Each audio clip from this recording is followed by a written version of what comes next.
Մենք շարունակում ենք աշխատել ուղիղ եթերում, իմ հյուրն է Մայր Հայաստան շարժման առաջնորդ Անդրանիկ Թևանյանը, բարև ձեզ Անդրանիկ, շնորհակալ եմ հրավերն ընդունելու համար, իմ խնդրանքով, որովհետև պարոն Թևանյանը Մոսկվայում էր, Կարմիր հրապարակում մասնակցում էր շքերթին, տոնախմբությանը, պիտի խնդրեմ ձեր տպավորությունները կիսեք, բայց հատկապես ինչու որոշեցի հրավիրել, որովհետև իր էջում 3 էր, չէ՞ կարծեմ պարոն Թևանյան, հրապարակում էր արել շատ ճիշտ առողջ շեշտադրումներով ես շատ եմ ուզում, որ սա նաև փոխանցվի մեր հետևորդներին, ըստ էության, ինչպես սիրում է այդ բառը օգտագործել պարոն Թևանյանը, կոդերը շատ ճշգրիտ, այս ինչ ասեմ, հանցագործների խումբը կամ բանդան, որ սկզբում թվում էր շատ միամիտ հայտարարություններ են անում հանուն ոչնչի, փաստորեն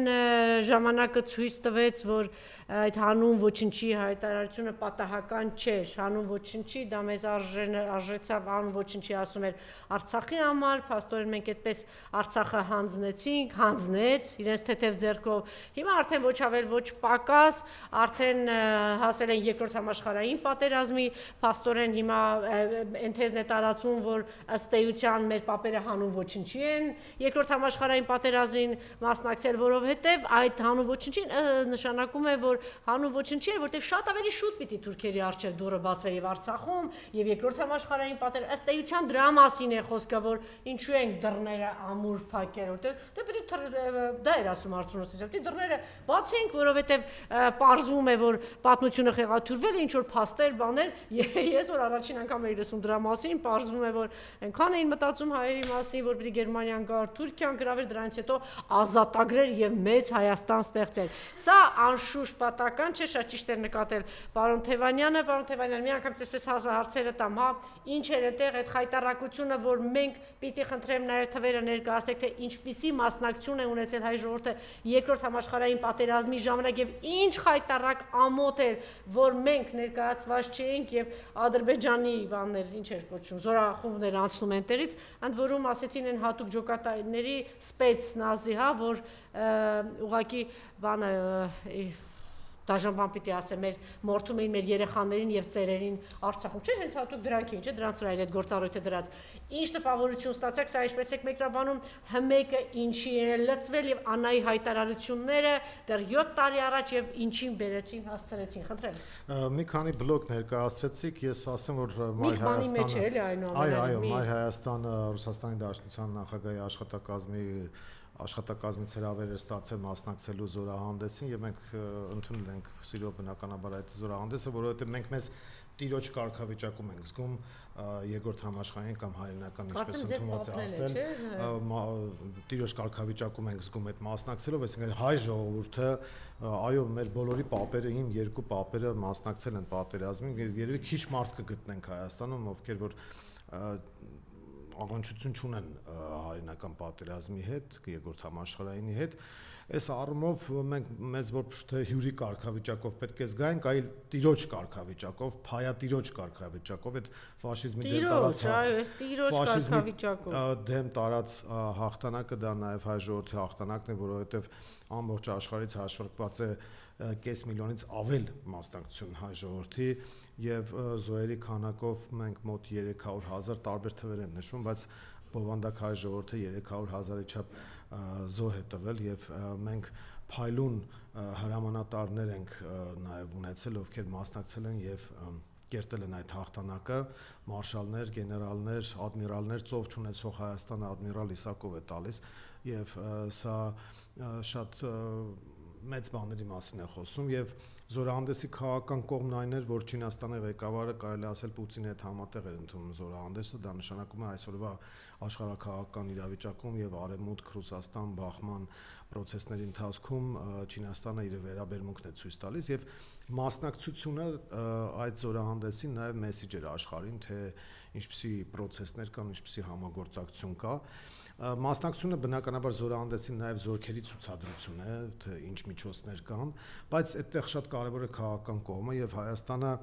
փաստացի զորախումբ չէր ներկայացրել եւ դա Նիկոլ Փաշինյանի պատճառով է որ չէր ներկայացրել Նիկոլ Փաշինյանը երևի որ ասма տնից մեկն է մասնակցում ինքը Ալիևի փոխարեն ընդունում էր ադրբեջանական զորախմբի Կարմիր հրապարակում եւ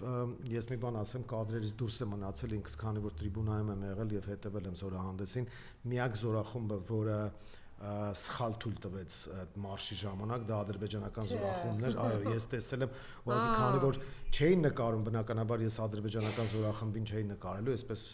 տարբեր կադրեր վերցրել եմ ես կարող եմ ասել որ իրենց այսպես կոչված սպեցնազը քայլելու ժամանակ մի հոգի ավտոմատավոր ձեռքից գցեց ավտոմատը եւ ամբողջ զորքը խառնվեց այդ շարքերը խառնվեցին նա կռացավ որ վերցնի եւ այդ վերցնելու ընթացքում խառնվեց այդ զորախումբը եւ դա շատ հետաքրքիր էր որ այդպես էլ կա այսինքն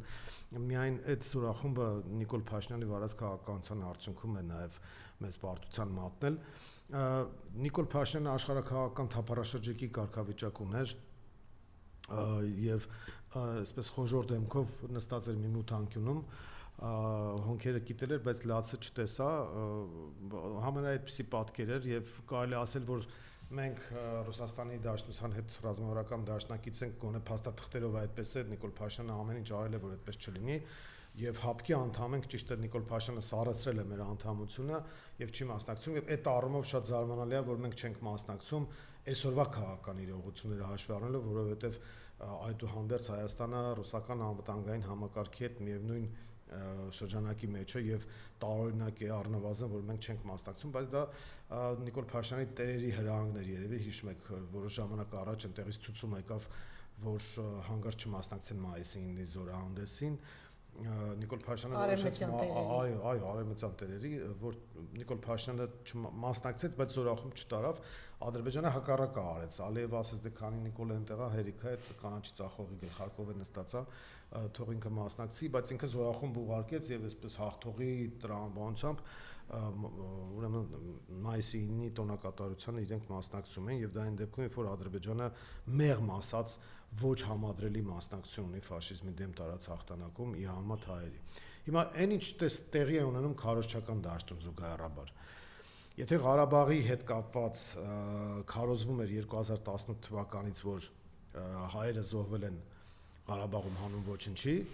հիմա մենք գիտենք չէ որ այսօրվա Հայաստանի Հանրապետությունը դա այսպես ժառանգականության տրամաբանությամբ առաջին հանրապետության սովետական սոցիալիստական հանրապետության ժառանգորդն է այսինքն չլիներ առաջին հանրապետությունը չէր լինի սովետական Հայաստանը չլիներ սովետական Հայաստանը չէր լինի նաև այսօրվա Հայաստանը հիմա երբ որ հիմնական քարոզիչների բերանով Նիկոլ Փաշինյանը հայտարարում է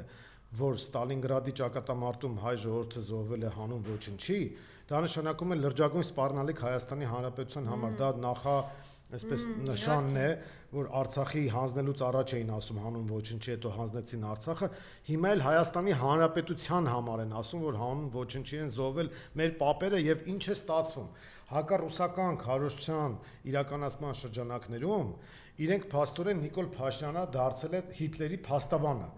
որովհետեւ ինքը ասում է եթե Հիտլերը հաղթեր ուրեմն լինելու էր մեծ Հայաստան այսօրվա պրոյեկցիայի մեջ դա նշանակում է Արևմուտքը ավելի լավն է, Ռուսաստանը մեր թշնամին է, Արևմուտքը մեզ անվտանգություն կապահովի եւ մեծ Հայաստան, Ռուսաստանը ճիշտ հակառակը, Ռուսաստանը մեր թշնամին է, Թուրքիան մեր բարեկամն է, սա է հիմնական քարոզչական մեսեջը, որը տալիս է Նիկոլ Փաշինյանը, բայց մենք տեսել ենք եւ առաջին աշխարհամարտի ժամանակ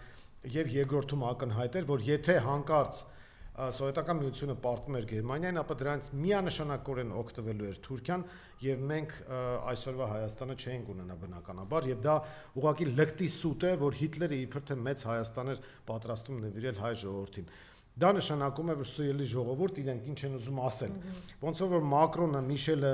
Բայդենը խափեցին, ասեցին դուք Ադրբեջանի կազում ճանաչեք Արցախը, մենք Արցախի անվտանգությունը կապահովենք, Հայաստանի ամբողջականությունը կապահովենք եւ ճիշտ հակառակը տեղի ունեցավ հիմա էլ ասում են թե դուք էլի արևմուտքին ապավինեք այսինքն արևմուտքը երեկվա Հիտլերն են ներկայացնում սրանք չեն էլ հասկանում ինչ հիմնություն են անում բայց արևմուտքին ապավինեք իրենք ձեզ անվտանգություն կապահովեն եւ արդյունքում Հայաստանը կպահպանվի բայց իրականում իրականացնում են պրո-թուրքական քաղաքականություն եւ այս ամենը ես հիշեցնեմ նաեւ Վաշինգտոնից ստացած հրահանգի հետևանք է 18 թվականի այսպես կոչված Թավշյա հեղափոխությունից հետո երբ որ Բոլտոնը Միացյալ Նահանգների նախագահի անվտանգության հարցերով խորհրդական Բոլտոնը ժամանեց Երևան, ինքը ասեց պետք է հրաժարվեք կարծրատիպերից։ Այդ կարծրատիպերի հրաժարումը ըստ Բոլտոնի հետևյալն էր. Թուրքիան ձեր բարեկամն է, Ռուսաստանը թշնամին, այսինքն շրջում էին ամբողջությամբ։ Ցեղասպանության համար մեղավոր են ոչ թե երեք թուրքերը, այլ ռուսները։ Իրանի հետ սահմանը կարող է փակվել, Իրանի դեմ պետք է գործողությունների գնալ։ Ղարաբաղը պետք է հանձնել Ադրբեջանի հանուն հակառուսական ինտերնացիոնալի։ Հայաստանի Հանրապետությունը պետք է զոհաբերել հանուն հակառուսական ինտերնացիոնալի։ Սա այն գլոբալիստական պրոյեկտն էր, որի շրջանակներում Բոլտոնից ստացած հրահանգները Նիկոլ Փաշինյանը եւ իր խմբակը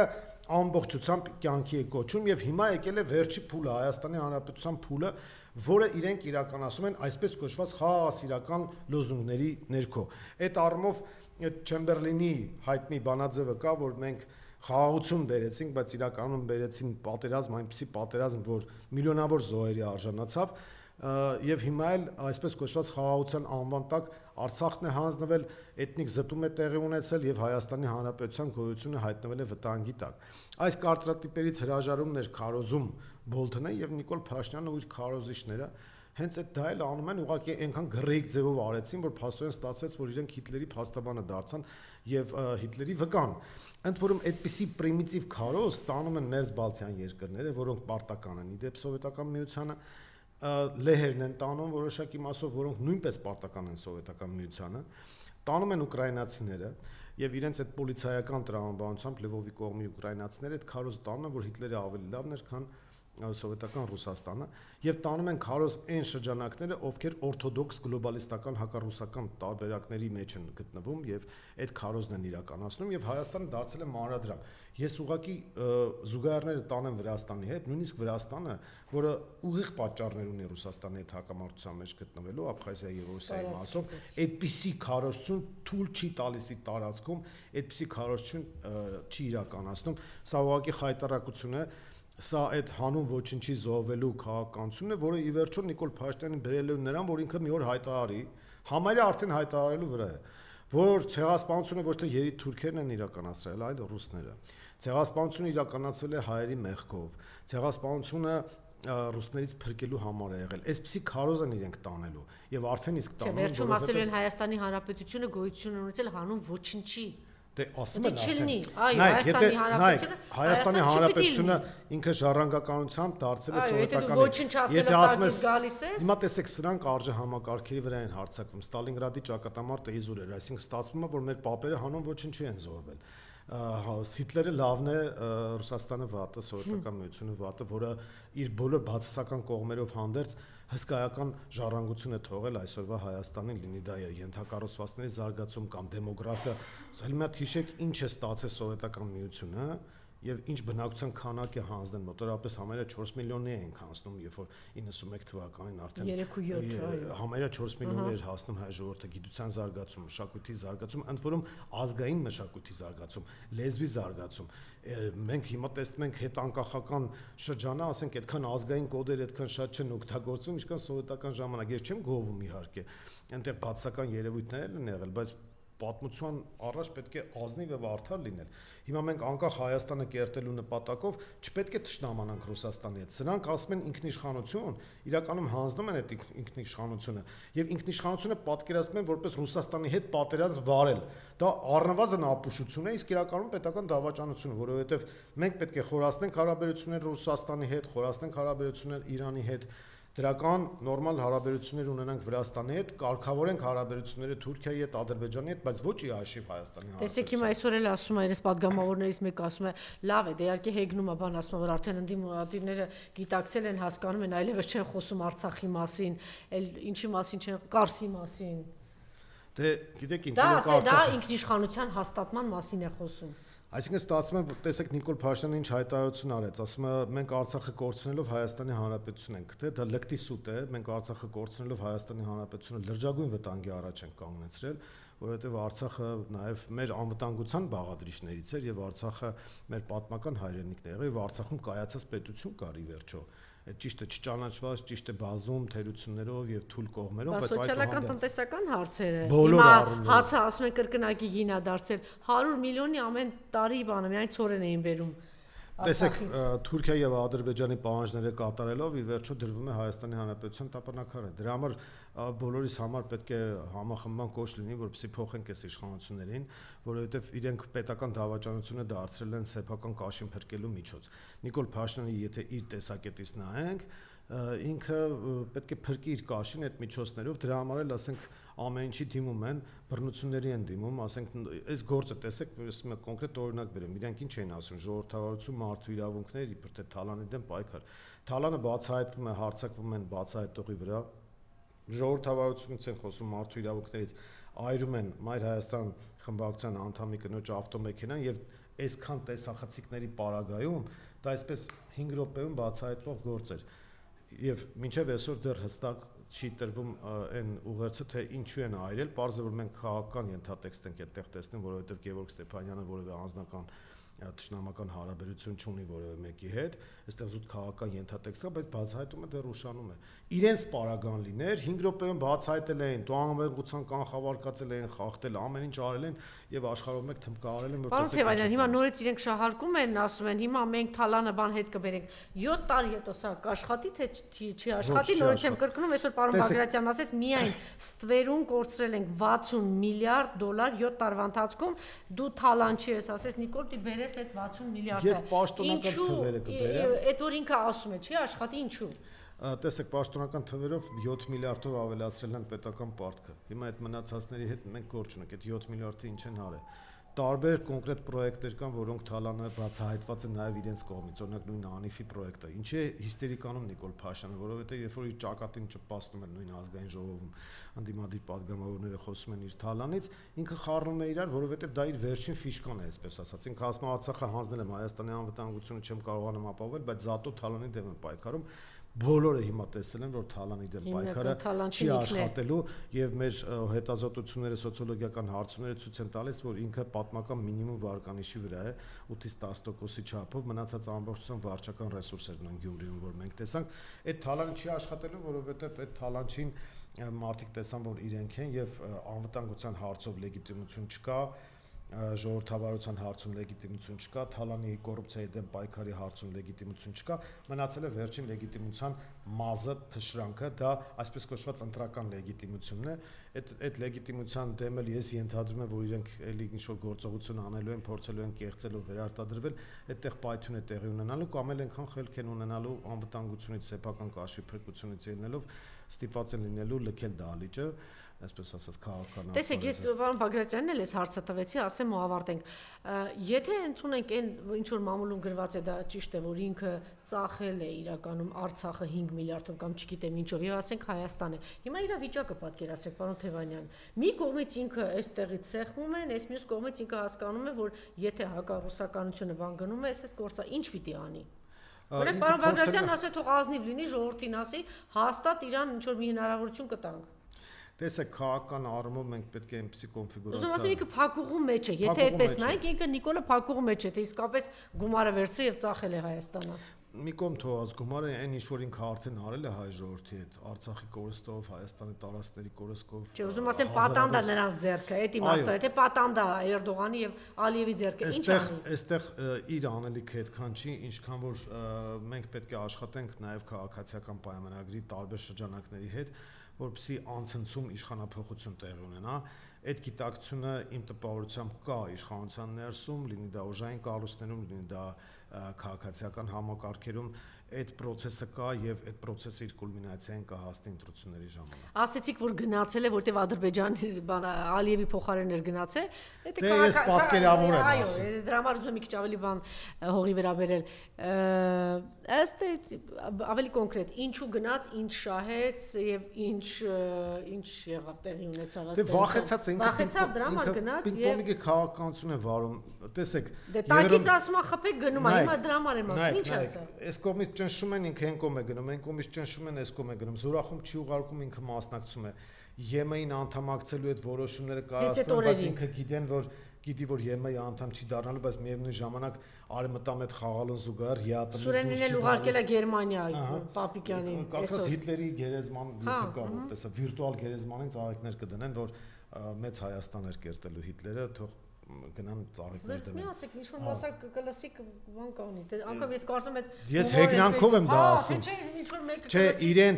իրենց տրամաբանության մեջ ԿՊ-ն եթե ասում է, որ Հիտլերը մեծ Հայաստան էր ձևակերպելու, ես չեմ բացառում, որ կամ հեգնանքով ասում եմ, որ կարող են ծաղիկները տանեն Հիտլերի վիրտուալ գերեզմանին դնել եւ ասել, որ մենք ձեր փաստաբանն ենք եղել, այսինքն սա հայտարարություն է։ Այդ առումով տեսեք, հրում են հապկից է սառեստում հարաբերությունը, բայց հասկանում եմ, որ ինքը որևէ պարագայում ՆԱՏՕ-ի հետ շանս չունի, բայց իրականում սա մաքուր թուրքական պրոյեկտ է, արդեն Թուրքիայի ազդեցության տակ Էրդողանի գիրքը դոշներին խփած ման են գալիս եւ այս իրավիճակում ուղղակի քաղաքական ուժերը պետք է հասուն լինեն, իրենց մեջ կամ գտնեն եւ կարողանան այնպիսի քաղաքական վիճակ ստեղծել, որ նաեւ ԿՊ-ն տրոհվի, մասնատվի եւ այդ մասնատման պարագայում իշխանապողությունը անցնցում կլինի եւ մենք բոլորս փրկվելու հնարավորություն կստանանք։ Սա եմ ես տեսնում եւ Մայր Հայաստանի գործողություններն էլ դրան են միտված։ Եթե ամփոփենք, այն հայտարարությունը, որ ըստ էության հանուն ոչնչի էր երկրորդ համաշխարհային պատերազմում հայ ժողովրդի մասնակցությունը, որտեղ դուրեր բացվում ազատագրելու, դա ինչպես դուք ձևակերպեցիք, ուզում եմ մեկ անգամ եւս հնչի, այլևս Հայաստանի Հանրապետության դեմ է, նայեք, առաջին անգամ իրանք ասեցին զոհվել են հանուն ոչնչի Արցախում, մենք Արցախը կորցրեցինք։ Հիմա սովետական Հայաստանից հետո անկախ Հայաստան դարձած Հայաստանի համար, երբ որ ասում են, որ Ստալինգրադում մեր պապերը զոհվել են հանուն ոչնչի, դա նշանակում է, որ թիրախում է արդեն Հայաստանի Հանրապետությունը։ Սա շատ վատ նախանշան է եւ այս ամենի դեմը պետք է առնել։ Շնորհակալություն, իմ հյուրն էր Մայր Հայաստան շարժման առաջնորդ Անդրանիկ Թևանյանը։ Շնորհակալություն։ Շնորհակալություն։